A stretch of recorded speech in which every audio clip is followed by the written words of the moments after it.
하나님, 주께서 우리 모임의 주인 되어주시고 오늘 나누는 이야기를 통해서 꿈미 학교 이야기와 우리 꿈미들을 위한 이야기들이 풍성하게 나눠지게 하시고 가정과 학교가 하나 될 수 있는 소중한 시간 되게 하옵소서. 감사합니다. 예수님의 이름으로 기도드립니다. 아멘. 네, 반갑습니다. 이제 뒤에 이야기가 저보다 훨씬 더 중요한 분들이 기다리고 계시기 때문에 저는 짧게 이야기하도록 하겠습니다. 혹시 여러분 오복 프로젝트에 대해서 들어보셨죠? 네. 옆에 있는 분에게 오복이 뭔지 좀 확인해 주시면 감사하겠습니다. 네, 오복이 뭔지. 자, 5초 내에 오복에 대해서. 네, 됐습니다. 네, 내 옆에 있는 분은 오복에 대해서 잘 알고 있다. 손 들어주시고. 우리 8학년인가요? 8학년 다 알고 있는 거죠? 네. 네. 지금 오복 프로젝트는 꿈미 학교에서 굉장히 중요하게 생각하고 있는 프로젝트입니다. 그리고 이 책을 가지고 지금 진행이 되고 있는데요. 이 책이 굉장히 친절한 책입니다. 그래서 각 챕터별로 자녀들과 함께 볼 수 있는 유튜브도 있고, 영상도 있고, 그 다음에 함께 나눌 수 있는 대화거리가 굉장히 많이 있습니다. 선생님 클릭 한번 해주시겠어요? 그래서 이 오복 프로젝트가 각 반별로 지금 프로젝트 진행 상황이 모니터링 되고 있습니다. 그래서 각 반별로 저렇게 모니터링이 되고 있는데 평가는 하지 않겠습니다. 지금 이 시간에. 근데 여러분에게 당부드리고 싶은 거는 꿈미 학교에서 굉장히 중요하게 생각하는 프로젝트이기 때문에 동참해 주십사. 그리고 반드시 해야 된다라고 강력히 말씀드리고 싶어요. 그리고 이 책을 꼭 진행해 주시고, 우리 또 친절하고 예쁜 우리 이영미 선생님께서 이렇게 오복 프로젝트 프로파일을 이렇게 만들었습니다. 그래서 여기에 풀칠을 하시면 책상에 식탁에 딱 이렇게 붙일 수 있도록 해놨습니다. 그래서 세 챕터로 되어 있는데 각 챕터별로 할 수 있는 활동이 이렇게 주어지게 됩니다. 그러면 그 활동들을 끝내고 스티커를 주시거나 아니면 사인을 하시거나, 그래서 이 오복 프로젝트가 다 완성이 된 것들을 학교에 전달해 주시면 감사하겠습니다. 그리고 특별히 우리 6학년 교실에는 이것들이 게시가 되어 있습니다. 그래서 각 가정의 진도 상황을 우리 6학년 담임선생님은 매주 점검하시는 것 같아요. 그리고 다른 학년들도 지금 하고 있는데 꿈미 학교에서 책 읽는 것들을 굉장히 소중하게 생각하고 있는데 우리 각 가정에서도 협조해 주십사. 만약에 협조가 안 되면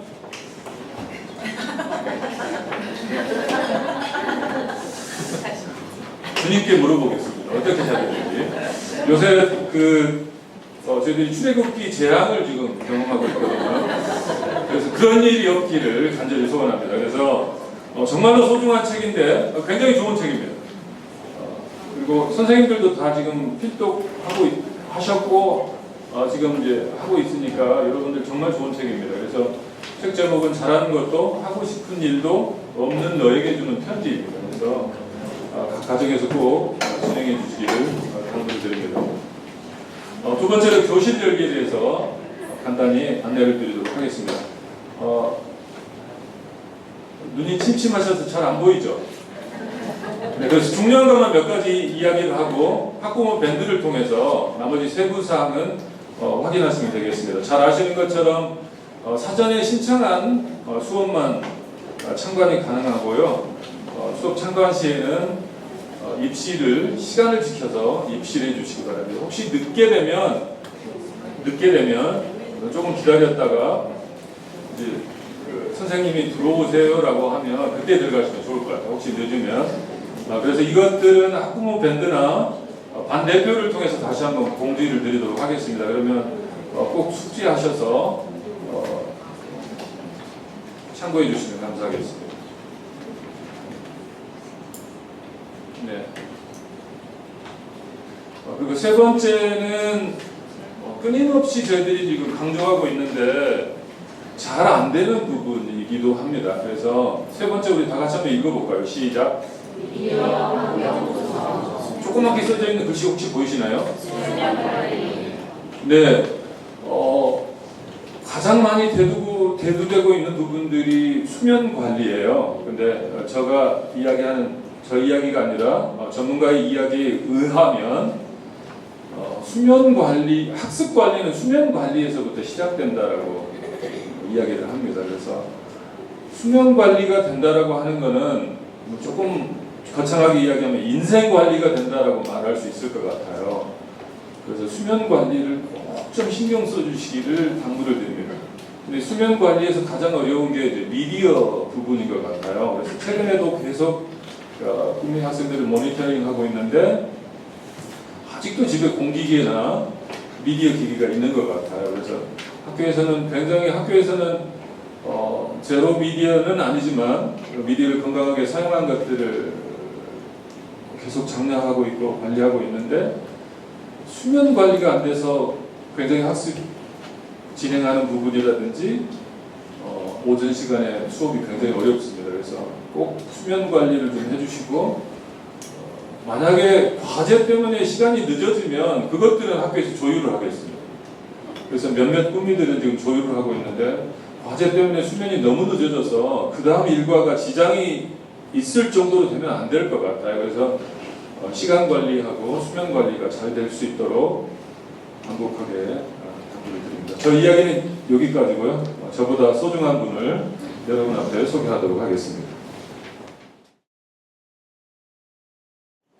나비 꿈을 꾸게 하는 학교 워낙 많이 듣던 얘기인데 워낙 중요하기 때문에 계속 강조해서 반복해서 얘기할 수밖에 없고요. 우리 학교의 가장 중요한 핵심 또 정체성이기 때문에 나비 꿈 얘기를 거듭할 수밖에 없습니다. 나비 꿈을 꾸게 하는 교육이라는 게 뭔지에 대해서 다시 한번 복습 차원에서 설명을 드리면 정체성과 소명에 따른 진로 중심의 교육을 하는 학교라는 얘기죠. 그러니까 우리 학교는 진학 중심의 학교가 아니라 진로 중심에 따른 정체성과 소명에 따른 진로 중심의 교육을 하는 학교라고 이해하시면 될 것 같습니다. 그렇기 때문에 나비 꿈을 계속 강조할 수밖에 없는 거고요. 나비 꿈은 다 아시다시피 나의 변화로부터 비롯될 세상의 변화를 꿈꾼다. 한마디로 얘기하면 세상의 문화 변혁자를 드러내는 교육을 하겠다는 것이죠. 조금 더 자세히 이제 나비 꿈을 꾸게 하는 교육이 뭘까를 좀 설명을 드리면 지금 배경에 사진 하나가 떴는데 혹시 아시나요? 이 프로그램? 저는 잘 몰랐다가 제 아내가 가끔 한 번씩 이걸 재미있게 보더라고요. 그래서 우연치 않게 보게 됐는데 냉부라고 아시나요? 냉장고를 부탁해. 주일날 하루 종일 교회 사역을 다 마치고 집에 들어가면 저녁 무렵에 이걸 꼭 배고플 시간에 하더라고요. 그 아내가 되게 재밌게 와서 뭘 저런 걸 보나 하는데 그러니까 유명한 사람들, 연예인들이 자기 집에 있는 냉장고를 그대로 옮겨와서 그 냉장고에 있는 재료를 가지고 두 명의 요리사가 요리 배틀을 하는 프로그램이더라고요. 저는 우리가 추구하는 교육이 이와 다르지 않다고 생각합니다. 또 이래야 된다고 생각합니다. 나의 꿈을 꾸게 하는 교육이 왜 중요하고 필요한가? 어쩌면 이와 같지 않을까? 이 프로그램을 시청한 분들은 아시겠지만 혹 앞으로 한번 확인해 보시면 되게 재미있더라고요. 냉장고 안에 주어진 재료를 가지고 15분 만에 요리를 만들어야 돼요. 그러니까 유명한 요리사들이 다 출동을 해서 두 명씩 배틀을 하는데 냉장고 안에 재료를 보고 그 어떤 아이템에 맞게 요리를 하는데 머릿속에 어떤 요리를 만들 건가가 떠오르면 그 요리할 음식에 맞는 재료를 자기가 필요한 대로 저 냉장고에서 찾아가지고 요리를 하더라고요. 요리를 할 때 다들 그렇게 하시지 않나요? 가정에서? 물론 새로운 요리를 할 때는 뭐 100만 레시피 이런 걸 참고하시기도 하겠지만 익숙한 요리는 어떤 요리를 할까 생각을 하면 그 요리를 하기 위해서 이런 재료가 떠오르시죠. 그리고 그 요리를 할 때 뭐 큰 스푼으로 몇 스푼 이런 거 이렇게 재가면서 개량하면서 요리하시진 않죠. 톱밥으로 하지 않나요? 저는 이제 차이모님도 모시고 사는데 요리를 참 잘하셔요. 왜 이렇게 맛있어요 하면 다 통밥이야 이렇게 표현하시더라고요. 되게 전문가니까 그냥 통밥으로 손으로 대충 이렇게 툭툭 넣으면 그렇게 맛있는 요리가 되더라고요. 전문가니까 가능한 거죠. 어떤 요리를 할 건가가 떠오르면 그 요리에 필요한 재료를 떠올리면서 착착착착 요리가 되더라고요. 나비 꿈을 꾸게 하는 교육은 이와 다르지 않다고 생각합니다. 나비 꿈이 분명해야지 그 과정에서 어떤 교육이 필요한지 그리고 강한 내적 동기가 생기기 때문에 다 의미가 있다고 생각합니다. 그래서 백워드 설계라는 것을 좀 설명을 드리고 싶어요. 2015년 개성교육과정이 시작되고 나서 이 백워드 설계, 백워드 디자인에 따른 수업 설계, 교육과정 디자인이 우리나라에 소개되었고 이게 학교 현장에 되게 폭넓게 퍼지기 시작했어요. 백워드 설계라는 건 뭔가 하면 교육 목표, 목적을 먼저 수립하는 겁니다. 그리고 그 목표, 목적을 달성했는지를 검증해야 되잖아요. 어떻게 검증할지에 따른 또 평가 방법이 세워지고 그 다음에 교육 과정, 내용을 만들어가는 겁니다. 그러니까 목표, 이 교육을 통해서, 이 수업을 통해서 어떤 목표에 도달하게 할 건가가 먼저 수립되어야 한다는 것이죠. 그래서 포워드가 아니라 백워드 디자인에 따른 수업 설계를 하는 거라고 생각합니다. 그러니까 우리가 얘기하는 나비 꿈은 결국 이 세상 속에 나가서 문화 변혁자로 살아갈 그 목적이 분명해야지 그 모든 과정들이 의미가 있고 강한 내적 동기를 가질 수 있다라고 말씀드리고 싶습니다. 그게 바로 세상의 문화 변혁자인데요. 이케아 아시죠? 아까 요리에 좀 비유해서 표현했는데 또 하나 우리가 중요하게 생각할 게 이 부분인 것 같아요. 이케아에 한 번쯤은 가보셨을 거라고 생각하는데 이케아를 또 특히 좋아하시는 분들 있더라고요. 저는 제가 사는 집 근처에 이케아가 없어서 자주 이용하지는 않는데 예전에 한번 한 두세 차례 간 적은 있었어요. 이케아 가면 물건을 사고 그걸 본인 집에 가지고 와서 어떻게 합니까? 조립을 하죠. 뭘 보고 조립을 하나요? 설명서, 조립 매뉴얼이죠.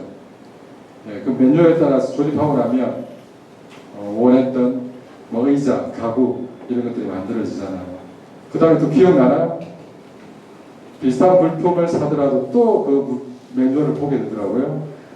이케아가 참 좋긴 한데 첫 번째, 쉽지만 아무것도 배우지 못하더라고요. 의자를 조립해서 의자를 완성하지만 실제로 의자를 내가 만들 수 있는 기술을 습득하지는 못하더라고요. 그렇지 않나요? 편리하지만 또 창의적이지는 않습니다. 그냥 따라 할 뿐이에요. 그리고 제품을 완성하고 마무리하는 데 있어만 만족감을 찾을 수 있는 거죠. 그러니까 금방 실증이 날 수도 있을 것 같습니다. 그러니까 이 진학 중심의 입시 위주의 교육은 그냥 그 자체가 목적이 되기 때문에 그 목표를 이루고 나면 만족감을 찾을 수 없게 됩니다. 그 자체에서만 만족감이 있는 거죠. 실제로 미국의 아이비리그에 우리나라 학생들이 많이 유학하게 되는데 중간에 탈락하는 또 혹은 자퇴하는 학생들이 제일 많은 나라가 바로 또 우리나라 국적을 가진 한국 유학생들이 제일 많이 중도에 그만둔다고 하더라고요. 그러니까 아이비리그, 하버드 대학 그 자체가 목적이었지 그 목적을 달성하고 나니까 그 다음 더 이룰 게 없기 때문에 다른 어떤 동기가 없어서 학업에 흥미를 잃게 된다는 겁니다. 그래서 이케아를 통해서 이런 부분들을 우리 교육에 적용을 한다면 결국은 그 과정 자체에서 즐거움을 갖게 하는 것이 무엇보다 중요하다. 그렇기 때문에 강한 내적 동기를 갖게 하는 나비꿈을 꾸게 하는 것이라는 무엇보다 중요하다. 괜히 나비꿈 하나의 레토릭으로 수사로서 나비꿈을 꾸게 하는 교육을 강조하는 것은 아니라는 것을 꼭 말씀을 드리고 싶습니다.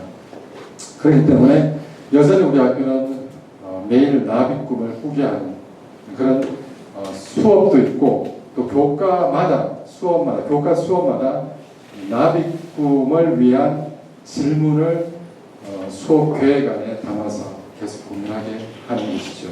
그래서 이 세상 속에 필요해 어떤 영역에서 그 문화를 바꿔갈까를 계속 고민하게 하고, 그래서 매주 수요일마다 2시간씩 나비꿈 교과 수업을 별도로 하고, 또 주지교과 수업 내에서도 그 각각의 주제마다 본인들이 이런 나비꿈을 꿀 수 있도록 질문을 던지는 그런 수업을 하고 있는 것이죠.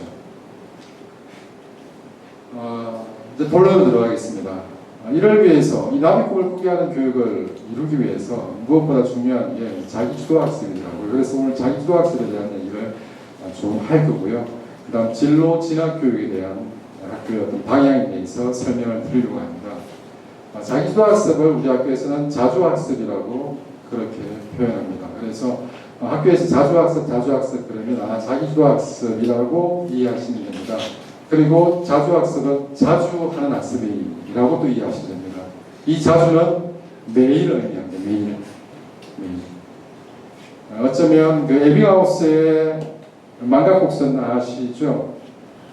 어떤 걸 인지하고 학습한 이후 20분 이후부터 망각이 시작된다고 얘기합니다. 그래서 20분이 흐르면 한 17% 정도를 망각하게 되고요. 1시간이 지나면 한 30%, 하루가 지나면, 그래서 한 달이 지나면 그 20%밖에 남지 않는다고 얘기해요. 이거를 바꾸어 얘기를 하면 복습에 적용할 수 있죠.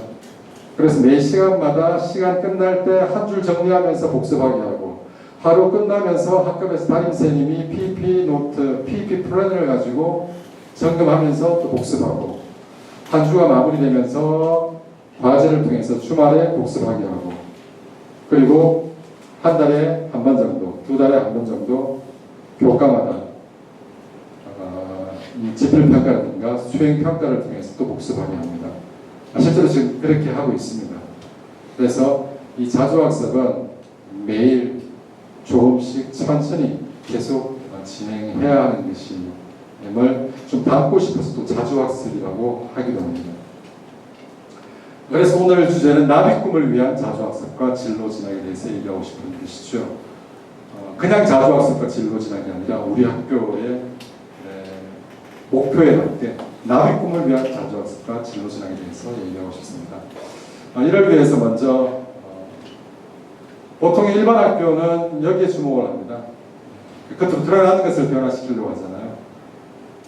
그래서 보통의 학교는 그냥 겉으로 드러난 그 재능을 어떻게 하면 잘 발휘하게 할 수 있을 겁니다. 그것도 잘 안 되기 때문에 사교육기관을 많이 이용하고 있죠. 결국 눈에 보이지 않는 것을 바꾸는 것이 무엇보다 더 중요한 교육이라고 할 수 있습니다. 눈에 보이는 것을 바꾸는 것은 생각보다 그렇게 어렵지 않거든요. 눈에 보이지 않는 것이 훨씬 더 중요하고요. 그렇기 때문에 이 인성과 영성을 바탕한 그 재능을 발현시킬 수 있는 교육이 무엇보다 중요한 것이겠죠. 뭐 하버드 대학 나온, 소위 말하는 우리나라 인류 대학을 나온 그런 어떤 사람들이 어떤 행태를 보이고 있는지를 우리가 많이 주변에서 볼 수 있지 않습니까? 결국은 인성과 영성을 변화시키는 교육이 무엇보다 중요하고, 그렇기 때문에 대안성도 필요하고 우리 학교처럼 이 기독성이 무엇보다 중요한 거고요. 하지만 이 세 가지를 동시에 통합해서 기독교 대안학교를 구현해내야 된다고 저는 생각합니다. 각각의 것이 아니라 기독 대안학교로서 기독성, 대안성, 학교틀을 가진 이 세 가지가 통합된 국민학교. 그렇기 때문에 쉽지 않더라고요. 그래서 여전히 진행 중인 것도 있고요. 그래서 학부모들 보시기에 좀 아쉬운 것도 있고, 어떤 때는 되게 좀 속상할 수도 있는데, 저는 그 과정들이 다 의미 있다고 생각합니다. 그것이 어떤 실험하기 위해서 그렇게 하는 것이 아니라 그 과정을 통해서 또 훨씬 더 많이 성장하고 발전할 수 있는 걸 우리가 경험하고 있습니다. 첫 번째, 우리 학교의 나비꿈을 위한 자주학습과 진로 진학교육에서 첫 번째 설명을 드릴게, 첫 번째, 자기 이해와 성찰을 통한 성장을 매우 중요하게 됩니다. 그래서 이 예초부터 시작되는 13년 교육 과정에 계속해서 이 부분을 되게 강조하고 있고요. 중고등 과정에서도 이 부분을 계속 얘기를 하고 있습니다. 자기의 성장, 내 바탕한 성장, 그 다음에 자기주도형 진로 역량을 강화하고요. 그리고 진학을 준비하는 작은 학교. 이게 가장 중요한 핵심 방향으로 이해해주시면 좋겠습니다. 교육과정의 체계표는 아마 입학 설명회부터 중간중간 부모학교 때 아마 여러 경로로 많이 보셨던 그런 도표인 걸로 알고 있습니다. 그러면 이 부분만 좀 더 자세히 한번 보겠습니다. 중고등 과정에 있는 부모님들 모이셨으니 특히 이 고등 과정, 이 10학년, 11, 12학년만 좀 자세히 한번 보죠. 결국은 나의 꿈을 꾸기 위해서 충동을 거쳐서 10학년, 11, 12학년, 11, 12학년은 아직 시작이 안 됐어요. 10학년이 원래 시작이 됐단 말이에요. 이 10학년에서는 결국은 진로 탐색을 위해서 보다 구체적인 학과 및 직업군으로 고민하게 하는, 그것을 고민하게 하는 그런 어떤 심층적인 컨설팅이 필요한 단계이죠. 그래서 교과나 아니면 또 진로 진학 부서가 원래 또 생겼는데 진로 진학 부서에서 그 부분을 고민하고 있고요. 이 부분에 대해서 좀 더 세밀하게 면담하고 또 상담하면서 이 부분을 파악해서 멘토링 하려고 노력하고 있습니다. 결국은 강한 내적 동기를 갖게 하는 것이죠. 그래서 무엇보다 그 깊이, 진로 탐색의 깊이 그 자체가 중요한 것이라고 말씀드리고 싶습니다. 일반 학교에서 이 진로 탐색 교육을 계속하고 있거든요. 되게 형식적으로 이루어집니다. 그래서 국민학교에서의 이 진로 탐색 교육은 어떤 면에서는 나비 꿈에 기초한 좀 더 실천적인 그런 어떤 진로 탐색을 통한 강한 내적 동기를 갖게 하고 그래서 그 깊이가 그한 그런 멘토링을 하고 있다는 것, 또 하려고 한다는 것. 그 다음에 진학 준비 과정, 프리컬리지 과정이라고 말씀드릴 수 있는데 올 겨울 방학 때부터 시작하려고 합니다. 그래서 지금 너무 작은 글씨가 잘 안 보일 텐데 별도로 나중에 PPT 자료 공유하겠습니다. 지금 해외 집중 과정, 국내 집중 과정을 이번 겨울 방학부터 시작을 하려고 해요. 그래서 10학년 진학하려고 하는 그런 학생들, 그 다음에 이제 내년에 11학년들, 지금 현재 10학년 학생들을 중심으로 국내 대학에 진학하는 학생들에게 필요한 어떤 희망 수업들을 개설해서 겨울 방학 때 그 과정들을 진행하려고 하고요. 또 해외 대학으로 진학하고자 하는 학생들도 있습니다. 국민들도 있어서 그런 학생들을 위해서 SAT라든가 토플이라든가 또 영어 에세이 이런 것들을 훈련할 수 있는 그런 프리컬리지 과정들을 이번 겨울 방학 때부터 시작할 계획입니다. 두 번째, 나비 꿈을 위한 자주학습과 진로 진학 교육에서 중요한 것, 작은 학교와 무학년 학점제를 통한 진로 진학 중심의 포트폴리오를 구축하는 것이 가장 중요한 또 하나의 방향입니다. 그래서 이거는 이미 작년 가을 부모학교 때 안내해드렸던 이 작은 학교를 고등과정에서 시작을 하겠습니다라고 했고 11, 12학년 때 이 작은 학교 위주로 진행을 하려고 합니다. 근데 너무 거창하게 생각하지 마시고요. 일종의 계획이라고 보시면 됩니다. 그래서 글로벌 학교는 해외 대학으로 진학하려고 준비하는 학생들을 위한 과정, 그리고 인문 과정의 인문 학교, 자연 계열의 스템 학교, 그다음에 예체능 계열의 예술 학교, 이렇게 작은 학교로 운영을 할 계획이고, 당연히 11, 12학년은 무학년 학점제 위주로 진로 진학에 초점을 맞추어서 포트폴리오를 구축하게 하는데 10학년 때는 공통 필수 교과를 이수하기 때문에 거의 비슷한 교과입니다. 그래서 선택의 여지가 크지 않습니다. 그리고 10학년의 교과목이 거의 지금 2028 대입에 필요한 수능에 시험 치러야 될 교과목입니다. 그래서 10학년에 이 공통 필수 교과가 무엇보다 중요하기 때문에 그 부분을 되게 이 반복 학습을 통해서 또 중요하게 다루고 있고요. 이걸 바탕으로 해서 11, 12학년 때는 무학년제로 작은 학교 중심의 교과 집중 이수. 그러니까 각각의 작은 학교를 선택하면 거기에 맞는 그 트랙의 교과를 집중적으로 이수하는, 그리고 또 필요한 한두 개의 프로젝트를 수행하게 그렇게 교육과정을 운영하려고 합니다. 세 번째, 이를 위해서 좀 더 세밀하게는 자주학습이 중요하고요. 또 개별적인 학습 설계와 평가 시스템이 필요합니다. 그래서 자기 주도성을 극대화할 필요가 있습니다. 아까 냉장고를 부탁해 그 요리에 비유를 했잖아요. 결국은 본인의 어떤 목적이 분명해야 되고 그 목적, 나비 꿈이 분명하면 거기에 맞는 자기 스스로 학습할 수 있는, 그래서 설계하고 평가까지 스스로 할 수 있는 그런 어떤 시스템을 구축해야 되고요. 그러기 위해서는 자기 주도성을 극대화할 수 있어야 되는데, 이 자기 주도성은 결국 나비 꿈이 주도하는 자기 주도성이라고 말씀드릴 수 있습니다. 그러니까 어떤 세상의 목적, 일반 학교가 추구하는 그 학생들이, 그러니까 인류학교의 입시 위주의 그 목적을 가진 자기 주도성이 아니라 나비 꿈이 주도하는 자기 주도성을 극대화할 필요가 있는 것이고요. 그 목표, 그 방향을 끊임없이 되뇌이면서 그 방향성을 잃지 않았으면 합니다. 그렇지 않으면 우리 꿈미학교가 존재할 이유가 없거든요. 제 경험상 서울대 간 학생들은 비록 대안학교를 다니든 일반 학교를 다니든 홈스쿨링을 하든 서울대 간 학생들은 서울대를 가더라고요. 실제로. 물론 꿈미학교는 비인가 학교이기 때문에 일반 학교의 수시 전형 중에 할 수 없는 전형이 있습니다. 그 불리함은 인정할 수밖에 없지만 그 외에 다른 여러 장점들이 있거든요. 결국 우리가 대학 잘 가기 위해서 이 학교에 자녀를 데리고 온 것은 아니지 않습니까? 앞서 말씀드렸던 눈에 보이지 않는 그 인성과 영성, 이 통합된, 그래서 주어진 재능을 발현하는 문화대학교로 살게 하기 위한 아니겠습니까? 그러기 위해서는 나비 꿈이 주도하는 그 자기주도성을 극대화해야 되는데요. 이때 제일 중요한 게 이 PDP 플래너입니다. 그래서 이 PDP 플래너는 지금 시행을 하고 있고요.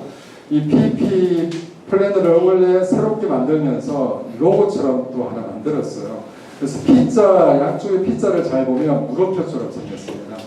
결국 PPB에서 제일 중요한 걸, 제일 중요하게 강조하는 것은 결국 네가 세상 속에 나와서 어떤 역할을 할래? 결국 그 역할을 하려면 너는 이런 역량을 가져야 돼. 그걸 매일 끊임없이 확인하겠어. 라고 하는 것이 결국 PP라고 보시면 됩니다. PP 플래너를 매일 선생님들이 확인하고 점검하는 것이죠.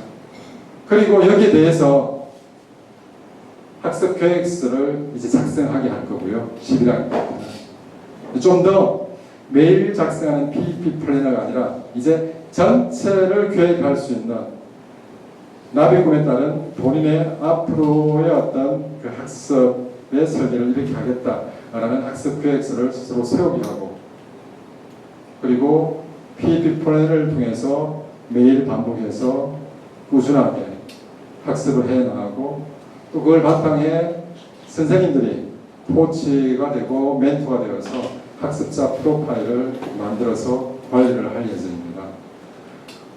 그래서 이런 어떤 체계의 자기주도성을 갖게 하는 것은 대학이 요구하는 자기주도성과 학습 역량을 입증하는 근거가 될 수 있다고 생각합니다. 대학에서 요구하는 것이 바로 이 자기주도성, 학습 역량이거든요. 꿈미학교에서는 그것을 어떻게 입증할래 하면 우리는 이런 걸 통해서 이렇게 자기주도성을 극대화하고 있습니다 라고 그것을 입증하는 자료로 제시할 수 있는 근거가 되는 것이죠. 그래서 PEP 플래너와 함께 학습 계획서와 학습자 프로파일을 제공할 예정입니다. PEP 플래너를 아마 가정에서 자녀가 작성하는 걸 보신 분들은 잘 아실 거예요. 원래 그 양식을 살짝 조금 더 변경을, 그러니까 기존에 해왔던 것을 조금 더 개선해서 이렇게 바꿨는데요. 뭐 기본적으로 기업에 계신 분들은 잘 아실 거예요. 가장 중요한 게 플랜, 두, C잖아요. 그것에 기초해서 만들어진 플래너입니다. 그래서 계획하고 그것을 어떻게 하고 있는지를 매일 계속 작성하게 하고, C, 이거는 체크 앤 액트입니다. 그러니까 그것을 했는지를 그냥 점검하는 걸 넘어서 다시 그 다음 계획에, 내일에 반영할 수 있도록, 그 다음 주에 반영할 수 있도록, 그 다음 달에 반영할 수 있도록, 그래서 체크하고 액트가 바로 이 C인 것이죠. 그래서 플랜, 두, 체크, 액트에 기초한 그런 어떤 양식입니다. 거기에 밑에 보시면 미디어 사용 시간을 매일 작성하는 겁니다. 그리고 독서하는 건 무엇보다 중요하잖아요. 네. 그리고 이 부분, 네. 이 정서가 되게 중요합니다. 이모션이거든요. 그래서 한 번쯤 플래너를 이렇게 관심 있게 보시면 좋겠습니다. 왜냐하면 정서가 학습에 미치는 영향이 되게 큽니다. 그래서 그 정서를 왜 체크하게 하지, 이 PD 플래너에 왜 필요한지를 좀 잘 이해해 주시고, 그 매일의 어떤 정서 관리. 그래서 아침에 엄마랑 사소한 일로 싸우고 온 꿈미가 하루 학습이 잘 되겠습니까? 아침에 등교할 때 인상 보면 알거든요. 아침에 성인 1, 2, 3 할 때 정말 심각하게 인상 찌푸리면서 그렇게 성인 1, 2, 3을 할 때 묵상이 깊이 있게 이루어지지 않거든요. 그래서 속은 부글부글 끓으시겠지만 잠자리도 제대로 깨지 않고, 아침에 또 늦잠 자고, 아침에 일어나서 학교에 가는 자녀 모습이 그렇게 마음에 드시진 않겠지만, 그 아침의 첫 시작을, 그 정서를 좀 잘 관리하는 것도 좀 중요하지 않을까 싶습니다. 그리고 이 학습에 필요한 8가지 근육을 매일 좀 체크하는 차원에서 이 부분도 표로 넣었습니다. 그래서 PEP 플래너를 다시 한번 가정에서 확인하셔서 좀 같이 관리해 주시면 좋겠습니다. 아까 말씀드렸던 학습 계획서에는 이런 부분들이, 이런 구성 요소로 이 학습 계획서가 작성이 됩니다. 나의 나비 꿈이 무엇인지, 그리고 진로 맞춤형 학습 계획을 확인하고, 그리고 이 자주학습과 PEP를 어떻게 활용할 건지, 그 다음에 이제 11학년 때 작은 학교에 따른 심화 프로젝트를 본인이 하나 둘 정하게 되면 그것을 계획하게 하고요. 그래서 평가, 피드백, 그리고 성찰 및 성장 계획까지 작성해서 이 학습 계획을 먼저 수립하게 합니다. 이거에 따라서 PEP 플래너를 가지고 매일 작성하면서 관리를 할 거고요. 그 다음 코치나 멘토가 이 학습자 프로파일을 작성해서 또 관리를 해줍니다. 이 학습자 프로파일은 필요한 경우 또 대학 측에 제공하는 하나의 자주학습의 입증 근거가 될 수도 있습니다. 그래서 우리 학교는 이렇게 목표부터 해서 포트폴리오의 그 기록까지 이렇게 관리합니다. 라는 것을 이 프로파일링해서 이렇게 관리할 예정이고요. 현재 한 학년에서 이 프로파일링을 지금 하고 있습니다. 그래서 이 학습자 프로파일은 그 교육 선진국에서 많이 적용하고 있고요. 그리고 우리나라에서 실제로 이거를 구현하고 있는 학교는 거의 많지는 않습니다. 그래서 교육 선진국에서 하고 있는 모델, 그 다음에 논문으로 좀 발표되는 것이 있어서 그걸 참조하고요. 교육을 바꾸는 사람들에서 이걸 연구한 내용들이 있어서 그걸 가지고 와서 지금 한 학년에서 이걸 적용해서 담임쌤이 이 양식이 아닌, 일단은 실험적으로 몇 가지를 현장에서 필요한 것들을 그 프로파일링해서 만들어서 지금 사용을 하고 있고요. 조금 더 11, 12학년에 필요한 이 체제로 점점 발전시켜 가려고 지금 준비를 하고 있습니다. 자주학습에 대해서 한 번 더 설명을 드린다면, 꿈미학교의 자주학습의 3가지 구성 요소는 이 꿈과 소속감과 배움입니다. 나비 꿈이겠죠. 이 꿈은 결국 세상에서의 필요에 따른 목표를 구체화하고 그것에 대한 열망이 있어야 되는 것이고요. 교육 공동체가 필요합니다. 그래서 교육 공동체 안에서의 문화가 무엇보다 중요하고, 그렇기 때문에 가정에서의 역할이 되게 중요해요. 가정에서 꿈미학교에 대한 부정적인 얘기를 부모님이 하시면 자녀는 학교에 대한 기대가 사라집니다. 그러니까 좀 마음에 안 드는 게 있더라도 가정에서는 긍정적인 그런 어떤 말씀 들어주시고, 마음에 안 드는 거는 전화를 해주세요. 그래서 직접 솔직하게 이런 부분에 대해서 좀 제안을 드리고 건의하고, 또 이런 아쉬움이 있으면 솔직하게 말씀을 해주시면 학교가 좀 더 성장하고 발전하는데 다 밑거름이 되거든요. 그래서 자녀에게 그런 부정적인 말씀을 하지 않으셨으면 좋겠어요. 이 꿈미학교에 소속되어 있다는 이 소속감은 되게 중요합니다. 그러니까 이 교육 공동체의 문화를 만들어가는 것은 학교에서만 노력해서 될 일이 아니라 가정에서 부모님들도 함께 해주시면 좋겠고요. 그리고 이 배움을 위해서 강조하는 주도성, 피드백, 그 다음에 학습법, 이걸 계속 학교에서도 연구하고 또 더 발전시켜 가려고 노력하고 있고요. 이거를 영어로 했을 때 이렇게 표현할 수 있어서요. 그냥 꿈이 드림이 아니라 my aspiration이라고 하는 것은 결국 열정이 있는, 열망이 있는 꿈이어야 한다는 것이었죠. 그래서 이 세 가지 영어의 my를 합쳐서 이 꿈미학교의 자주학습은 바로 이 three mies에 기초한 자주학습입니다. 이거를 이렇게 그림으로 한번 만들어 봤어요. 만들어 보다 보니 나이테처럼 만들었어요. 디자인을 한번 해봤습니다. 앞서 말씀드렸던 PEP 플래너에 이 그림이 들어가 있습니다. PEP 플래너에 이 그림이 들어가 있고요. 결국 매일 반복해서 작성하는, 그래서 선생님이 계속 관리해주는 이 PEP 플래너에는 끊임없이 이거를 보게 하게 하기 위한 거고요. 나이테로 그렇게 디자인한 것은 결국 나무가 자라는 것처럼 이 PEP 플래너를 통해서 매일 조금씩 천천히 그렇게 성장했으면 하는 그런 바람을 담은 것이라고 할 수 있습니다. 이를 위해서 결국 학생, 부모, 교사, 이 학생, 꿈미가 성장하기 위해서는 무엇보다 학교에서는 교사, 가정에서는 부모가 중요하고요. 이 세 가지를 강조하고 싶어요.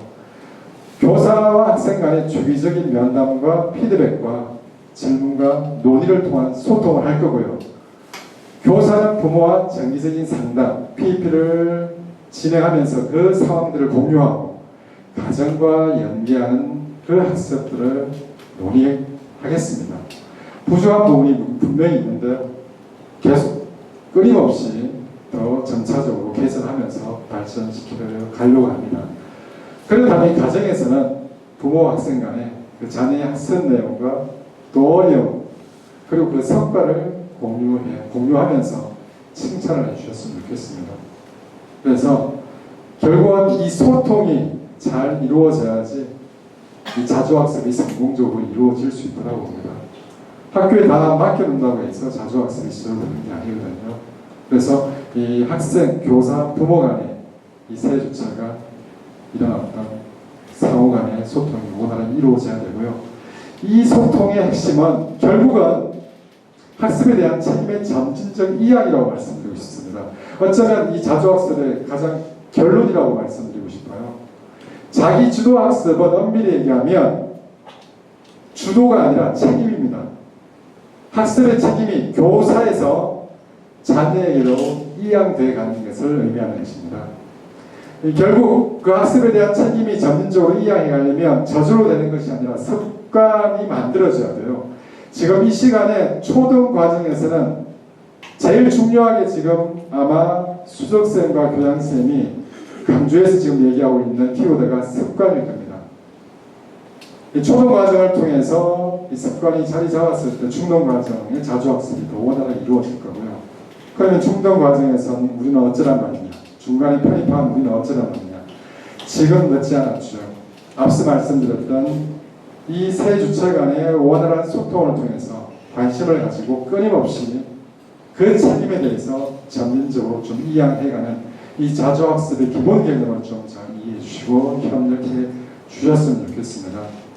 이 학습의 점진적인 이양이라는 것은 되게 중요한 개념인데 이걸 얘기하는 데가 별로 없더라고요. 교육 전문가들도 이걸 별로 얘기하지 않는데 되게 중요한 개념이라고 오늘 꼭 설명을 하고 싶었습니다. 함께 읽어보겠습니다. 시작. 멘토는 꿈미가 현재 어느 단계의 자주학습 역량을 보이는지 표시하고 다음 단계로 나아가기 위한 계획을 구체적으로 피드백해 학습에 대한 책임을 점진적으로 이해할 수 있도록 돕는다.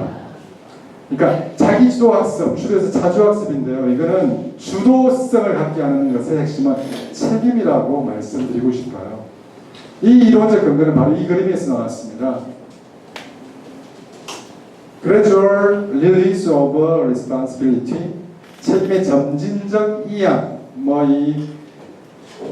이거를 릴리즈를 이양 혹은 해체 이렇게 또 번역한 것도 있고 이전이라고 표현하는 것도 있는데 어쨌든 이양이라고 저는 표현을 했습니다. 잘 보시면 교사가 맨 처음에 주도합니다. 그래서 교사가 먼저 show me, 날 보고 따라해부터 시작이 돼요. 교육은. 그래서 교사가 모델이 되는 거죠. 그 다음 단계는 가이드해줍니다. 그 다음에는 교사가 자료를 그냥 제공해주는 정도.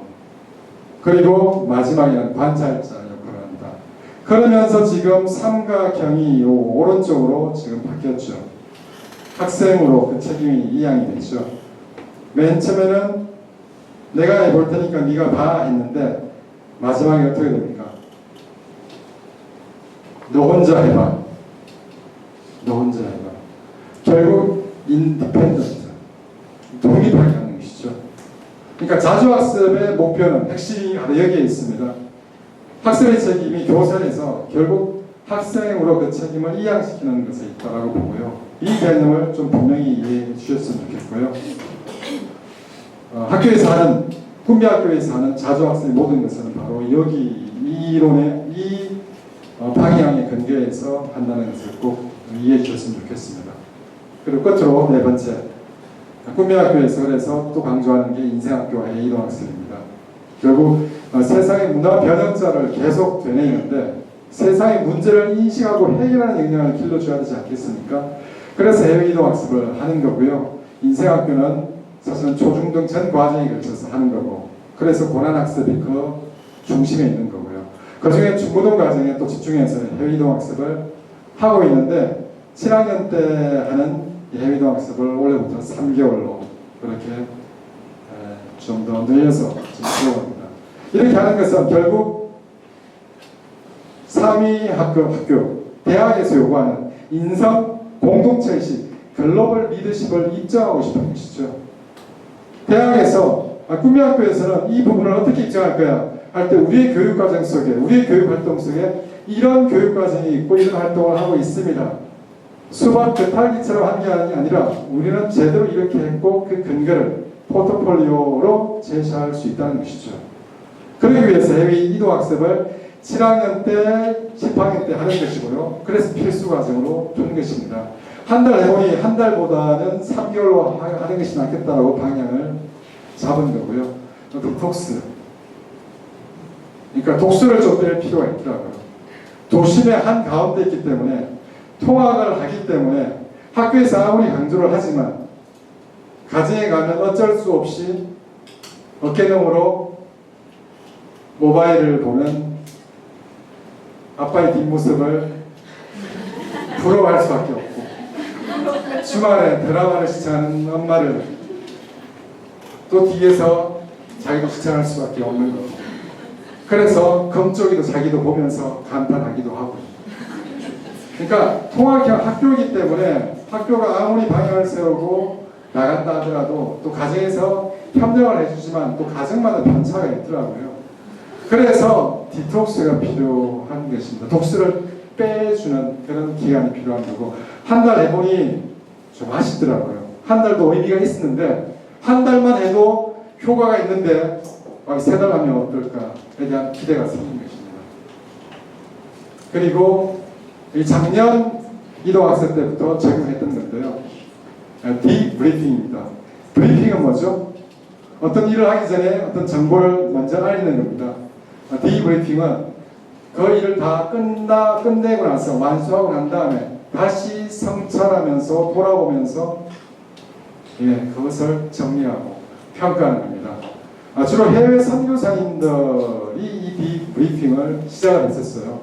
해외 선교사님들이 너무 힘드시잖아요. 선교 다 사역을 마치고 한국에 돌아와서 너무 지쳐 있으니 그 선교 사역을 돌아보면서 본인을 성찰하고 그것을 다시 한번 정리하고 평가하면서 보고하는 것이 디브리핑으로 발전이 됐는데요.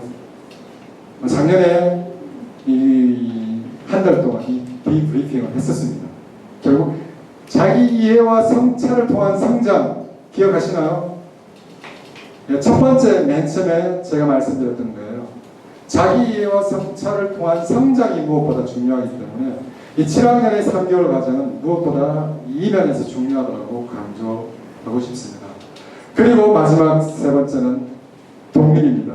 조금 전에 말씀드렸던 학습의 그 책임의 점진적 이양, 결국은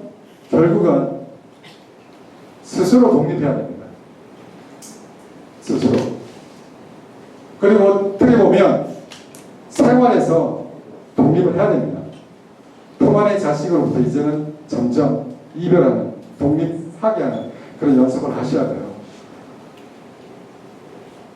기업에 가서 나이 30이 됐는데 몸이 안 좋아가지고 우리 아들 오늘 회사 못 가요 라고 지금 실제 그런 일이 일어나고 있다고 합니다. 나이 30이 되어도 부모로부터 독립하지 못하는 세대를 지금 살고 있어요. 지금부터라도 독립을 하는 것이 그 훈련이 저는 필요하다고 생각하고요. 학습적으로는 자주학습의 그 목표를 이루기 위해서는 이 면에서 무엇보다 중요한 걸로 말씀드리고 싶습니다. 그리고 원래 처음 시행하는 10학년 해외이동학습이 10월 7일부터 29일간 23일간 진행됩니다. 이를 위해서 지금 잘 준비를 하고 있고요. 여정이 확정이 돼서 소개를 드린다면 이 스페인, 프랑스, 스위스, 독일, 덴마크 이렇게 23일간 5개국을 여행을 하게 될 건데요. 주 국가는 스페인과 덴마크입니다. 그래서 스페인에서는 몬드라금 대학을 탐방을 할 거고요. 거기에서 그 대학생들과 또 교류를 할 겁니다. 그리고 산티아고 순례길을 한 2, 3일 정도 그럴 예정입니다. 네, 지금 이곳저곳에서 내가 가고 싶어. 부모님들을 위한 해외이동 학습도 고려해 보겠습니다. 네. 그리고 덴마크로 올라가는 과정, 그 여정 속에 거치는 프랑스, 스위스, 독일을 여행을 할 예정이에요. 그래서 어디까지나 배낭여행 컨셉으로 갑니다. 그래서 이 캐리어 끌고 무하게 다니지 않고요. 배낭에 모두 다 때려놓고 기차 타고 때로는 비행기 타고 그렇게 이동을 할 거고요. 프랑스에서는 파리 중심으로 미술관을 중심으로 명소, 그리고 스위스는 알프스, 융프라우 이 자연을 체험하고요. 독일에서는 역사적으로 유명한 분단위 현장, 그리고 유학생을 교류할 예정이고요. 이 덴마크가 제일 중요한 핵심 여정입니다. 그래서 이 덴마크에서는 킬드벨트 애프터스콜레 1년짜리 인생학교입니다. 여기에 기숙사에 한 일주일 정도 같이 기숙생활하면서 수업도 같이 하고 여기 있는 10학년 학생들 비슷한 동급생들과 같이 교류할 예정입니다. 덴마크에서 상당히 검증이 된 그런 기독교 학교이고요. 애프터스콜에는 나중에 다시 한번 설명할 기회가 있을 겁니다. 그래서 사실은 어제 이 10학년 이 해외이동학습 준비하는 1시간짜리 수업 매주 수요일마다 지금 준비 수업을 하고 있거든요. 이렇게 준비하고 있고 어제 마침 이 기획하고 준비하는 팀 중에 스페인 그 팀원이 있어가지고 일종의 코치죠. 이 코치가 와서 이 스페인에 대한 음식이라든가 여러 가지 것들을 설명하는 곳입니다. 이거는 덴마크에 갈 학교입니다. 방문할 학교인데요. 킬드벨트 학교의 홈페이지 첫 화면입니다. 이 학교를 방문할 예정입니다. 그래서 이 학교에서 이 쌤들의 어떤 모습이고요. 학교의 전경입니다. 그래서 이 학교는 1년만 다닐 수 있는 학교예요. 물론 2, 3년 다니는 학생들도 있는데 중학교에서 고등학교 가기 전에 바로 고등학교 가는 것보다는 나를 다시 한번 돌아보고 성찰해서 내 진로를 좀 더 분명하게 하고 싶어. 그러기 위해서 1년 꾸려도 돼 해서 필요해서 만들어진 학교가 이 애프터스콜레입니다. 전국의 많은 애프터스콜레 중에 킬드벨트 스콜레 애프터스콜레는 기독교 학교인데 주지 주기교과, 기본교과를 하고 특히 스포츠, 댄스, 음악 이 세 가지를 특별히 주로 하는 애프터스쿨 학교입니다. 그래서 어느가 좀 원활하지 않더라도 이런 활동을 통해서 충분히 또 교류할 수 있는 장점이 있어서 이 학교를 선택하게 됐습니다. 마지막으로 우리 학교에서 계속 강조하고 있는 이 트리비움 너무나 잘 알고 있죠. 이 트리비움의 무장한 우리 학생들은 어떤 장점이 있을까? 이 트리비움은 잘 아시다시피 세계의 길이잖아요. 그래서 고전 교육의 가장 중요한 문법, 논리, 수사에 기초한 이것을 우리 학교의 이 교육 수업 시스템에 적용하는 게 입수심화 표출입니다. 결국 이 구조에 따라서 수업을 디자인하고 운영을 하고 있습니다. 다음 주에 교실여기에 수업 계획안도 그 수업 계획안을 보시면 이렇게 도입, 입수심화 표출, 마무리 이렇게 구조화해서 수업을 진행하고 있습니다. 결국 이 여기에서 훈련된 이 트리비움 교육을 통해서 훈련된 것이 결국 2025 교육과정의 이 과목별 성적 산출 방식의 이 변화 그리고 논서수령 편고 확대라는 이 변화 결국 지금 이 공교육에서 대학 입시에서 진학에서 가장 강조하는 이런 부분들의 가장 중요한 사고력, 논리력, 문해력 이것은 하루아침에 길러지는 게 아니거든요. 그래서 불안해하지 않았으면 좋겠습니다. 이 사고력, 논리력, 문해력은 단숨에 한 방에 길러지지는 않습니다. 특히 국어는 영수하다가 고등과정 올라와서 국어 영역 등급 오르기가 제일 어렵거든요. 그런데 독서에 바탕한 이 기본 근육이 잘 다져진 국민학교 학생들은 오히려 고등과정에 가서 저는 빛을 발할 수 있을 거라고 생각을 합니다. 그래서 이 부분에 대해서 좀 더 수를 가지고 함께 해주시면 좋겠고요. 이어서 그렇다면 진학 부분에 대해서 이제 어떻게 할 건가 좀 더 자세하게 설명해 줄 텐데 원래 이 중간과정에 처음 생긴 진로 진학 부서에 이성인 쌤 앞으로 나올 때 큰 박수로 좀 맞아주시면 고맙겠습니다. 10학년 담임하고 있고 진학 부장이라고 좀 그렇긴 하지만 부장을 담당하고 있는 이승진 선생님입니다. 반갑습니다.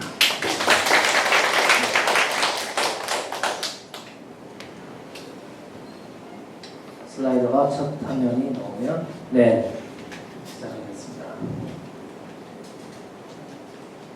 좀 전에 그 소장님이 이제 유럽 해외 이동 학습 준비에 대해서 그래도 많이 설명해 주셨는데 해외 그 유럽을 이제 탐방하기 위해서 어떤 길을 갈까 도움을 주시는 그 팀이 있습니다.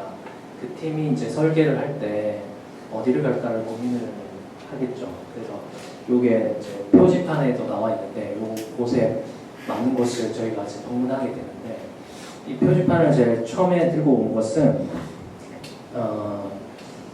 첫 번째 드리고 싶은 키워드가 선택입니다. 선택. 우리 꿈미학교를 선택하면서 이 자리에 우리가 있을 거라고 생각이 됩니다. 그리고 저희 선생님들도 꿈미학교를 선택을 해서 이 자리에 있는 것이 사실 맞고요.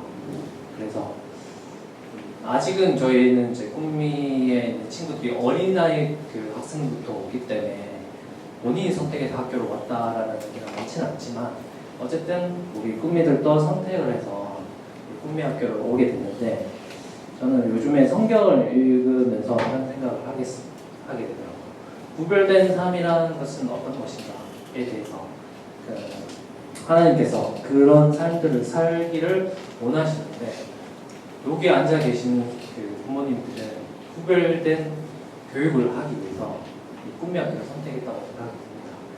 그래서 일단은 제가 아직 그런 입장은 아니지만 참 잘하셨다 말씀을 드리고 왜냐면 제가 좀 더 어릴 수도 있으니까 사람이 그 말씀하기가 좀 무게가 있지만 어쨌든 잘하셨다고 생각이 들고 근데 그것을 제가 이제 이거 진학을 이야기하면서 제일 처음에 이야기하는 것은 진학은 이곳을 나가면서 이제 끝이 나는 거잖아요.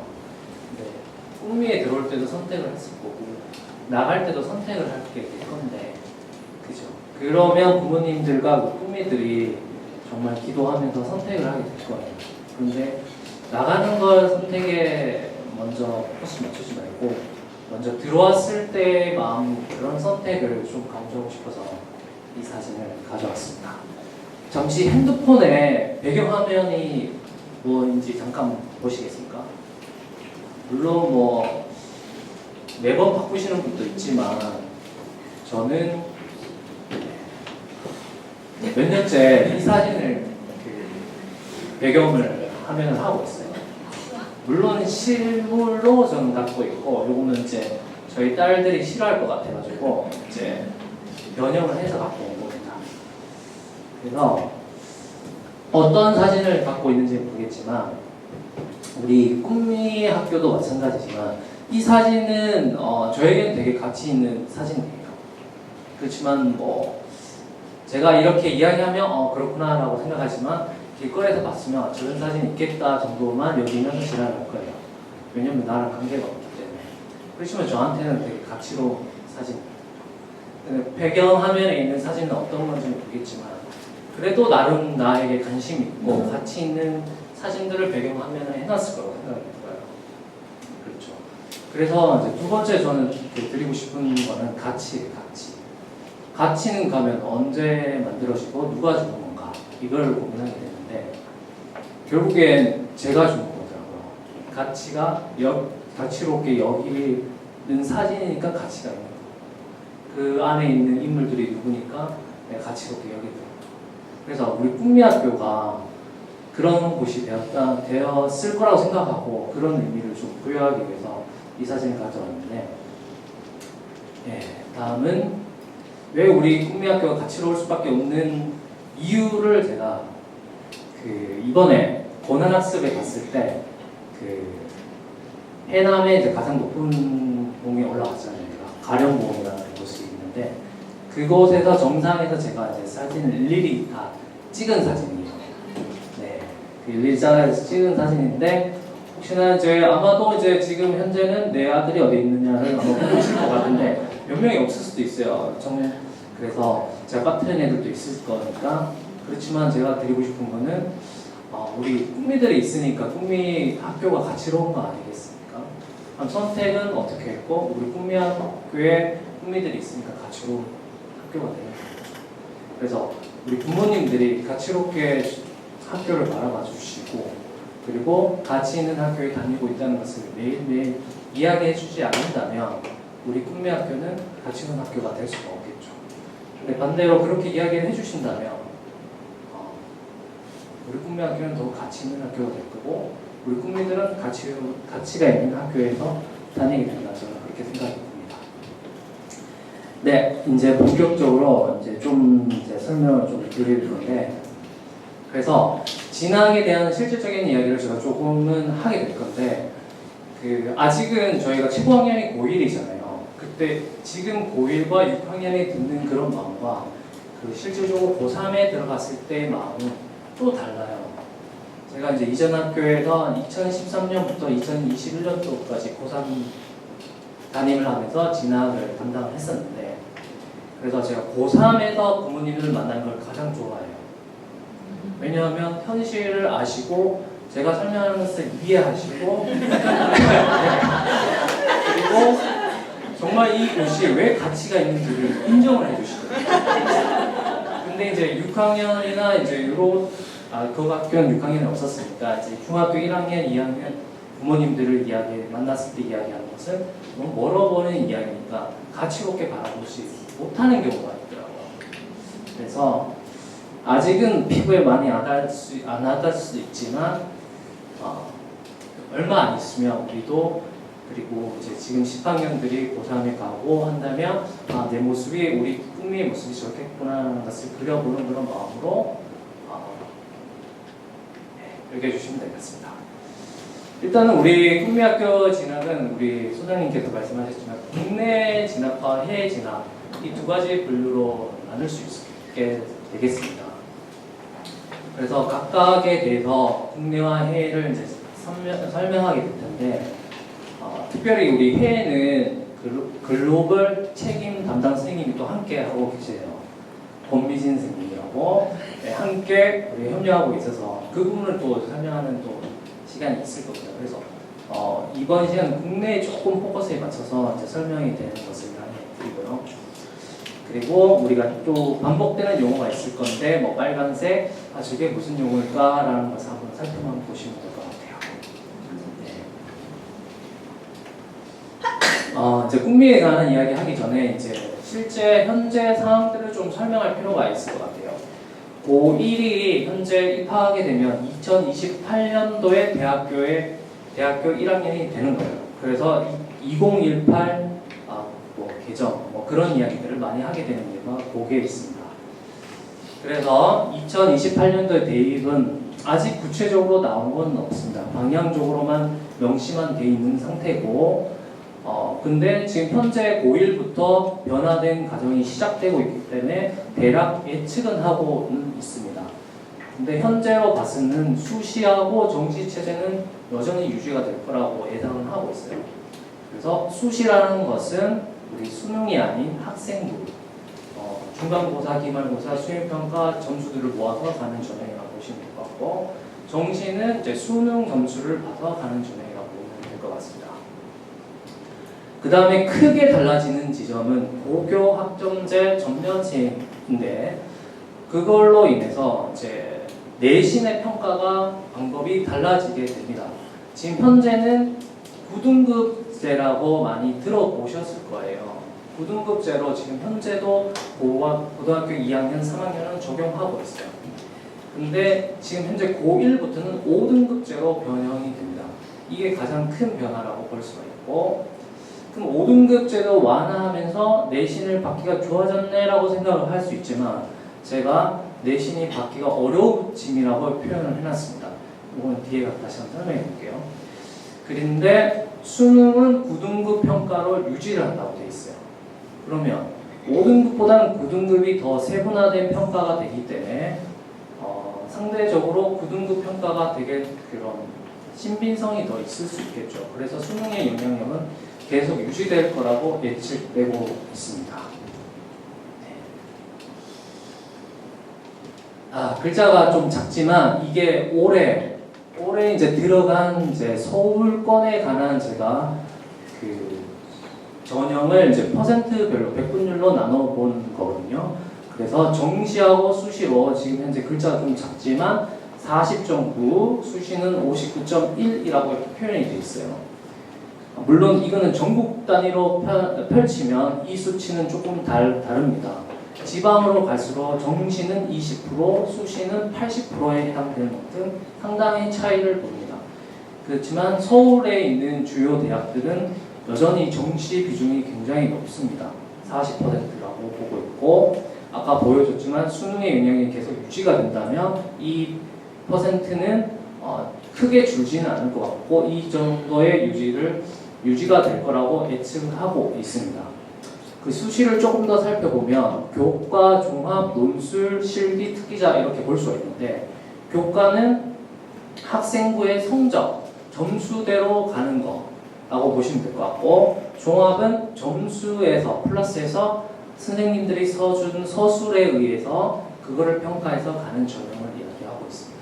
논술은 이제 설명 안 해도 아시겠고 그래서 예체능을 좀 제한다고 본다면 우리는 정시에 40, 교과 종합을 내신에 있는 40.7% 정도면 정시와 이제 교과가 거의 비슷한 전형 퍼센트를 지금 차지하고 있고 거기에 논술에 한 10% 정도 있다고 보시면 될 것 같습니다. 그 다음에 이제 9등급제를 좀 이해할 필요가 있겠습니다. 많이 들어보셔가지고 관심 있는 분은 아시겠지만 서울에 있는 대학엔 도대체 얼마 정도 받아야지 우리는 갈 수 있을까라는 것을 고민하게 되잖아요. 그러면 9등급제를 좀 이해할 필요가 있어요. 그러면 지금 현재로는 내신도 그렇고 수능도 그렇고 9등급으로 환산해서 하고 있는데 1등급은 4%까지 프로를 그냥 그 등수로 본다면 100등까지로 100명이 있다고 보시면 될 것 같아요. 그러니까 4등까지가 이제 1%를 받는다고, 1등급을 받는다고 보면 되고 2등급은 21%, 3등급은 23%, 그 다음에 나머지 쭉쭉쭉 이렇게 내려갑니다. 그거를 지금 현재 일반고에 있는 이제 한 반에 28명에 있는 학생들이라고 본다면 1등급은 도대체 누가 받느냐? 좀 차이는 있을 수 있지만 반에서 1등 하는 애들이 1등급을 받을 수 있다는 겁니다. 그 다음에 2등급은 2등에서 3등, 그 다음에 3등급은 한 5등 정도까지가 받을 수가 있는 점수면 잠시 한번 떠올려보세요. 저는 이제 학창시절 몇 등 정도 됐어요. 5등 안에 들어오면 이제 3등. 그러면 다들 뭐 이제 저도 공부 좀 했다고 하지만 보통의 사람들은 얼마만큼 정규분포라는 용어를 가지고 온다면 가운데 있는 층들은 몇 등급일까를 본다면 아쉽게도 1등급, 2등급, 3등급은 해당되지 않아요. 가운데 있는 친구들은 4등급, 5등급, 6등급에 해당될 수 있어요. 그래서 반에서 28명이라면 16명은 2등급에 들어가게 되는 거죠. 그래서 대부분 사람들은 4등급, 5등급, 6등급에 들어간 거고 몇몇이 1등급, 2등급 그리고 계속 뭐 잠을 자거나 뭐 저 밑에 그렇죠. 이 등급이 우스갯소리를 이야기하지만 하여튼 현재 지금 많은 긴 기간 동안 이 체제를 유지하면서 대학을 가고 있는 겁니다. 그리고 저도 정시로 저 등급을 이용해서 갔었고요. 그런데 이제 그 5등급제로 변경이 됐다고 했잖아요. 그래서 작아서도 보이시는지 모르겠지만 1등급이라는 것이 지금 아까 2등급이 11%까지 준다고 했거든요. 근데 1등급이 10%까지 1등급을 받을 수 있다는 겁니다. 야, 그러면 괜찮은 장사다 이렇게 생각할 수 있잖아요, 진짜. 실제 내가 4%까지는 모르도 10%까지는 그래도 해볼 수 있지 않을까 이런 생각이 들 수도 있겠죠. 근데 이제 그 2등급부터의 등급의 구간을 본다면 굉장히 넓어집니다. 지금 현재 2등급까지 이제 바뀐 체제로 간다면 34%까지 내려가게 되거든요. 그러면 지금 현재 체제를 본다면 2등급, 3등급을 넘어서 4등급까지 들어갑니다. 그러면 이제 바뀐 체제, 우리 10학년의 친구들이 이제 일반고 간 친구들 전주간에서도 있고 하니까 예서는 당장 저런 등급을 이제 받기 시작할 거예요. 근데 2등급 받으면 괜찮게 받았네 라고 생각할 수 있지만 지금 원래 등급으로 환산한다면 4등급 정도를 받을 수도 있다는 거예요. 심지어 이제 3등급까지 가면 더 심각해지는 겁니다. 어디까지 내려가냐면 4, 5, 6등급까지 걸리는 게 되는 거예요. 그래서 나는 괜찮아. 나는 10등 전부 10%니까. 그래서 올 1등급으로 다 깔아준다면 그나마 괜찮을 거예요. 그렇지만 옆에 보면 알겠지만 고교 내신 체제 개편 확정 시행 사항이라고 해서 모든 과목이 그 고교 학점제로 인해 가지고 평가를 하게 되는데 지금은 현재는 보통 교과에 대해서만 그러니까 뭐 등급이 나가는 그런 상태거든요. 그런데 이제 학점제를 시작하면서 전문 교과까지도 모든 그러니까 예체능 제약은 모두 다 등급이 나간다고 보시면 될 것 같아요. 지금 현재는 예를 들어서 수학 같은 경우는 고3 때 배우는 미적 분야라든가 기하나 이런 거는 그 등급이 안 나가요. 그냥 A, B, C 이렇게 나가요. 그러면 이거는 지금 현재 9등급제를 유지하고 있는 건 아니거든요. 그렇지만 이제 바뀐 고교 학점제로 지금 시행을 한다면 그런 이제 전문 교과도 전부 다 등급이 나가야 돼요. 그러면 내가 1학년부터 3학년까지 총 이제 수행평가 제외하고 그 학기가 총 5학기가 되는 거잖아요. 마지막 학기는 좀 제외한다면 그러면 거의 대부분 과목을 1등급 받지 않으면은 나는 2등급이 나올 수밖에 없는 구조가 되는 거예요. 그래서 내가 환산했을 때 2등급이 나오면 된다고 생각한다면 현재 체제에 의한다면 거의 3등급에 가깝다는 거죠. 그래서 그 문제가 왜 심각한지를 제가 보여주면은 이거는 이제 작년에 이제 나온 데이터인데 올해 데이터가 이제 나오기 시작해서 올해 작년에 들어간 데이터로 제가 최신하진 못했어요. 아직 오픈이 안 됐는데도 좀 있기 때문에. 그래서 지금 현재 보면 이게 등급이 생각보다 많이 높습니다. 그 서울에 있는 주요 대학들을 보면 인문계열하고 자연계열이 있는데 교과 그냥 성적으로만 놓고 가는 전형을 본다면 인문계열은 1.91 등급에 지금 등급 컷에 형성되고 있다는 겁니다. 제가 지금 그 데이터를 잡을 때 한 20개 대학, 25개 대학, 그러니까 굉장히 높은 대학들만 잡은 거라서 더 그럴 수도 있어요. 그 마무리하는 대학까지 넣으면 조금 더 이렇게 벌어집니다. 수도권이나 이렇게 넣으면은. 근데 어쨌든 우리가 생각하는 그런 대학들만 넣으면 그 정도 된다는 거예요. 그리고 자연은 더 심각해요. 1.74예요. 여기서 1.73면 아까 4% 넘어서인가? 이렇게 생각하시면 안 돼요. 4%를 받는 순간 얘는 몇 등급일까요? 생각해보세요.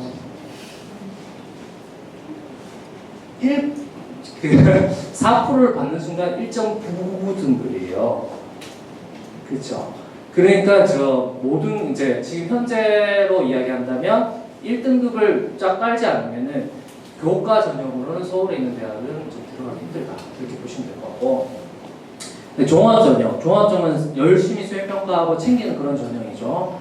챙겨서 선생님 코멘트 이렇게 챙기는 전형인데 그것도 물론 한두 명 정도는 등급이 이렇지 않더라도 굉장히 특출난 친구들은 5등급이든 6등급이든 들어가는 사례들이 있어요.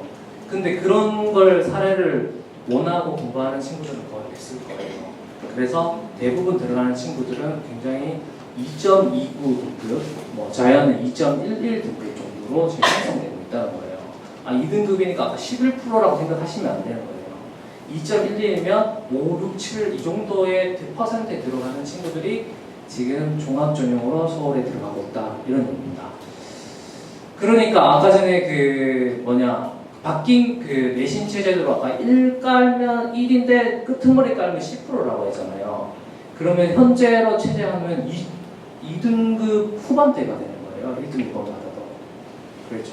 그래서 여기에서 지금 바뀐 등급 5등급 체제에서 2등급을 받는 순간 여기 서울은 안녕이라고 이렇게 보시면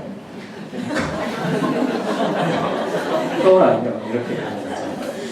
근데 이제 조금 더 이게 좀 긍정적으로 좀 평가를 하자면 이게 어려운 부분이기는 하지만 정시로 수능으로 봤을 때의 등급 컷 여기서 등급 컷이라는 것은 문 닫고 다 간 그걸 점수를 이야기하는 건 아니고 70%를 기준으로 하는 거거든요.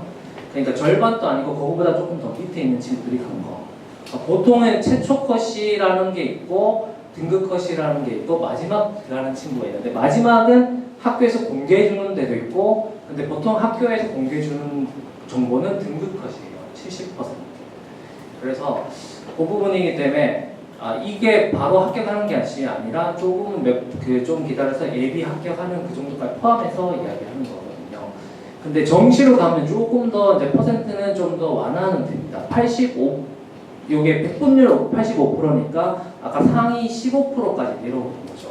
그럼 2등급을 조금 지나가는 그 정도까지 오는 거고 자연도 85.5니까 2등급을 조금 더 지나가는 거까지가 되는 겁니다. 그래서 수시는 1에서 2등급 완전 극초반이 돼야지 합격할 수 있고 정시는 100분이 85% 그러니까 2등급 후반 정도에서 3등급 초반 경계선까지 우리는 서울에 있는 대학에 합격할 수 있다. 이렇게 볼 수가 있겠습니다. 이 데이터는 조금 차이는 있을 수 있다는 것을 감안해서 보시기 바랍니다. 저희가 서울에 사니까 서울만 이야기하는 거예요. 대구에 샀으면 대구에 이야기하겠습니다. 네.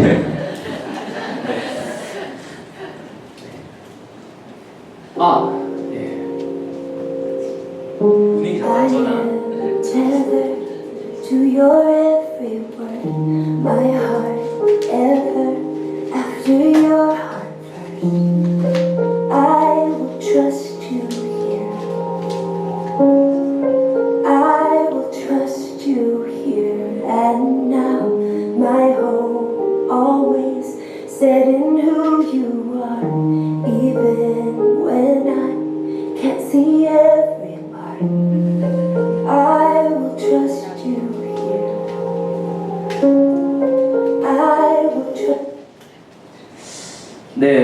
제가 이제 좀 짧게 이제 설명을 드렸는데 어떤 마음이 드시는지 모르겠어요. 그래서 이제 요 말을 멘트를 하고 요걸 틀었어야지 맞는데 먼저 나와봐요. 그래서 저희는 뭐 희망을 가져야 되는데 두 글자 나왔잖아요. 꿈이랑 뭐죠? 미래가 나왔고 지금은 굉장히 짧은 영상이지만 제가 이렇게 10분 정도 촬영한 거를 요즘 기술로 짧게 이렇게 한 영상인데 우리 꿈미들 10학년 애들이 창의적으로 이렇게 생각한 그렇게 해서 이제 영상을 만든 건데 보신 분도 있을 것 같은데 우리 꿈미들의 여정을 또 이렇게 수치로만 놓고 본다면 굉장히 또 팍팍하고 만만치 않은 건 사실 맞아요. 그렇지만 저희가 아까 초반에도 선택했지만 우리는 꿈미 학교를 선택을 했잖아요. 그래서 혼자 외롭게 걸어가기로 내버려 두지는 않는다는 거죠. 그것에서 함께하는 지금 대부분 뒤에 앉아 계시지만 선생님들이 함께하고 있고 그리고 우리 10학년 5명의 친구들이 함께 걷는 거죠. 각 학년마다 그렇게 오래된 친구는 유치원부터 같이 온 친구들, 중간에 이제 들어온 친구들이지만 굉장히 이제 함께 갈 수 있는 끈끈한 친구가 있다는 거, 그걸 먼저 말씀을 드리고 싶어서 이 영상을 가져왔습니다. 그리고 노래 영어지만 딴 걸 못하지만 trust라는 그런 의미잖아요. 그래서 신뢰를 해줘야 돼요. 우리 꿈미들을 신뢰해주고 학교를 신뢰해주고 선생님들을 신뢰해줬을 때 이런 단순히 수치로만 이제 결과를 만들어가는 게 아니라 놀라운 결과들을 같이 있게 만들어갈 수 있다고 생각이 듭니다. 이제 꿈미학교에 관한 이야기를 좀 해볼 건데 꿈미학교는 크게 제가 하나, 둘, 셋, 넷, 5개를 설명 이렇게 해놨어요.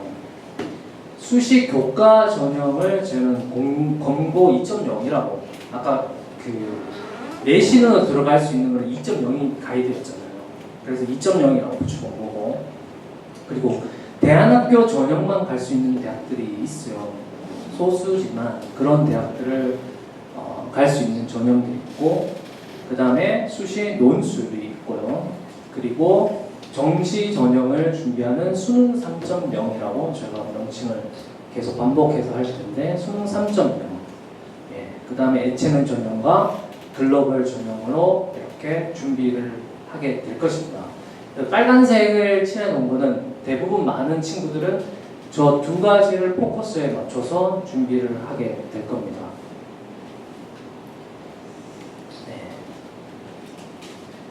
그 다음에 우리가 그러면 그런 것들을 통해서 지원 가능한 대학은 실제 어떤 것이 있는가를 좀 살펴보도록 할 텐데요. 수능 3.0은 특별하게 설명하지 않아도 그 대학 이름으로 갈 수 있는 대학들은 대부분 갈 수 있다고 보면 될 것 같아요. 물론 3.0으로 저 위에 있는 대학은 뭐 갈 수는 없겠지만 그래도 저런 그 3.0 이하라고 보시면 되겠죠. 거기에 맞는 친구들은 우리는 저 부분을 맞춰서 준비를 하게 될 건데 왜 그거를 강조를 하고 싶은 거냐면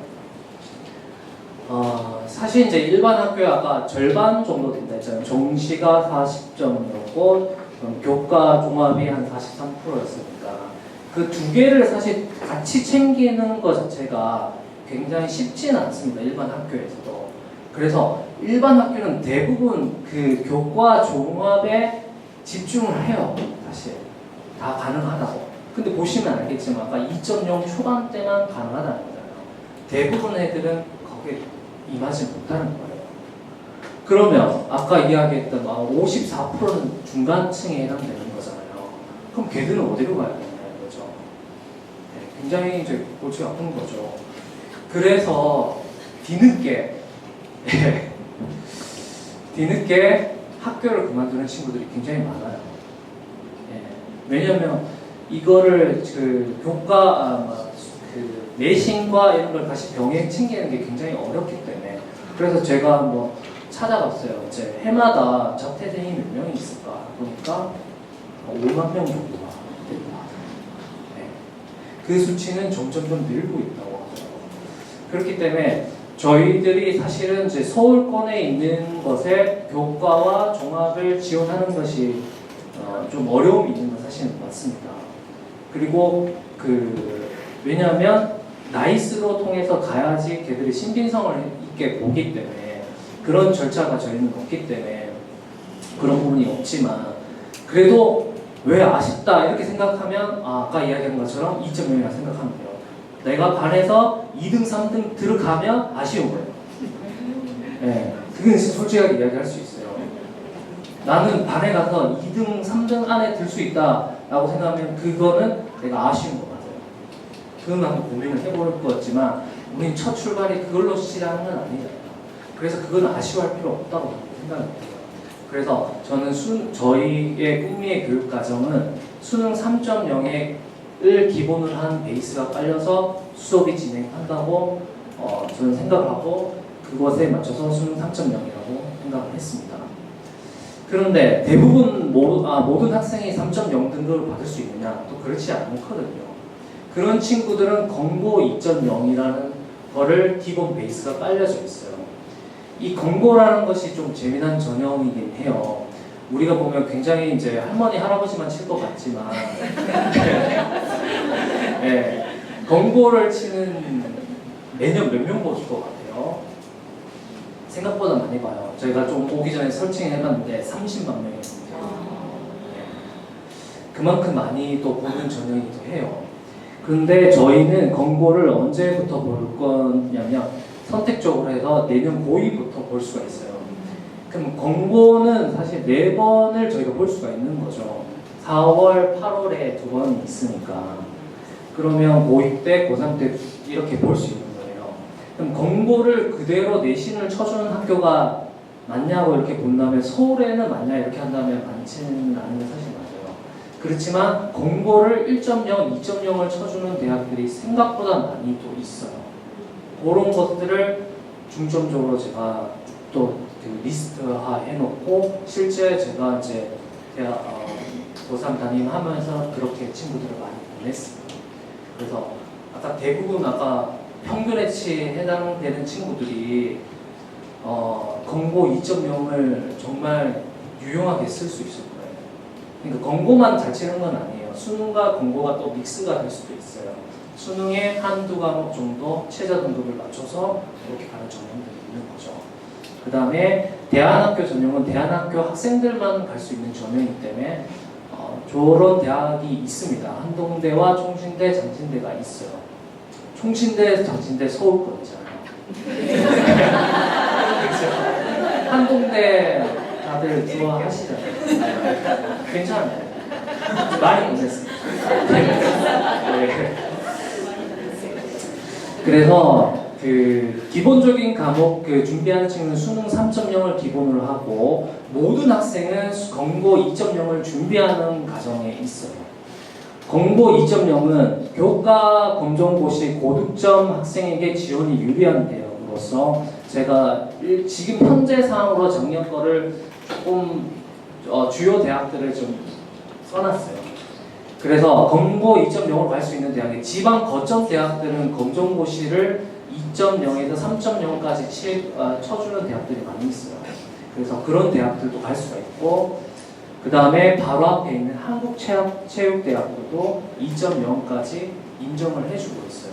그리고 인천에 있는 인천대, 충북대, 제주대, 한국공학대, 한경대 뭐 저런 대학도 있나 이렇게 하지만 굉장히 찾아보시면 되게 높아요. 네. 그리고 제가 파란 글자로 했지만 전문대 이 50개 보지 안 되십니다. 전문대 인기 대학이라고 제가 표현을 해놨는데 작게 써놨어요. 간호대, 물리치료대, 그다음 호텔, 그다음 항공, 그다음에 뭐 반려동물, 컨텐츠, 뷰티 뭐 이런 대학들도 있어요. 네. 이런 대학들이 가까운데 이런 대학들이 내신 2.0, 1.0까지 쳐주는 대학들이 많이 있다는 거예요. 그렇죠? 근데 아까 일반 학교에 있는 친구들이 아까 3등급을 못 받은 4등급, 5등급, 6등급 친구들이 저런 학과를 갈 수가 있을까? 못 가거든요. 왜냐하면 저런 등급컷들이 2.0, 3.0 뭐 이렇게 나오거든요. 그래서 그런 것들을 베이스로 준비가 되고 있다. 그러면 우리 아들은, 우리 딸은 가능할까라고 볼 수 있는데, 검고 2.0은 어느 정도 받아야 되냐? 사실 이제 저희가 검정고시 치는 과목이 7과목이에요. 7과목. 너무 쉬운 거냐? 그렇진 않아요. 우리가 검정고시가 쉬운 시험이냐? 그건 맞아요. 그렇지만 다 받을 수 있느냐? 어려워요.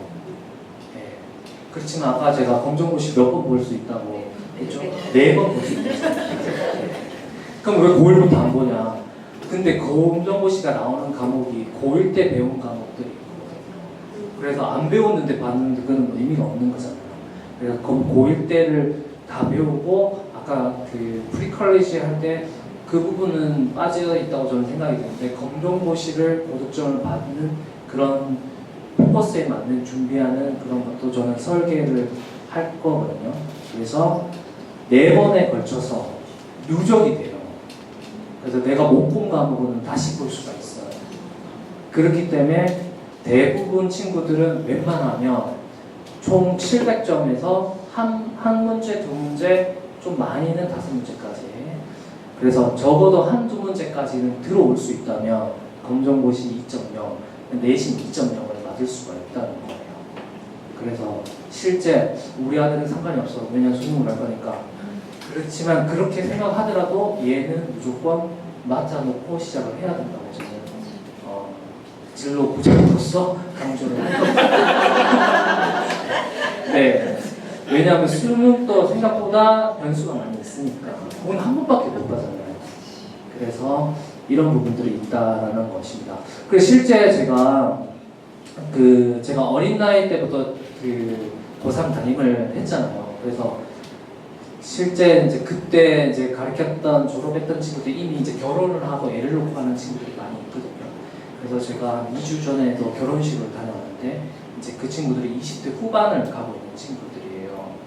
근데 어떤 친구는 정말 이제 우리로 치면 수능 3.0을 준비를 해가지고 3등급을 맞아서 서울에 이제 있는 대학이지만 대학을 선택해서 간 친구가 있었고, 그게 아니라 우리 검정고시를 활용해서 지방이지만 간호대를 간 친구가 있어요. 이건 그냥 하나의 예시니까 그냥 참고하시면 될 것 같아요.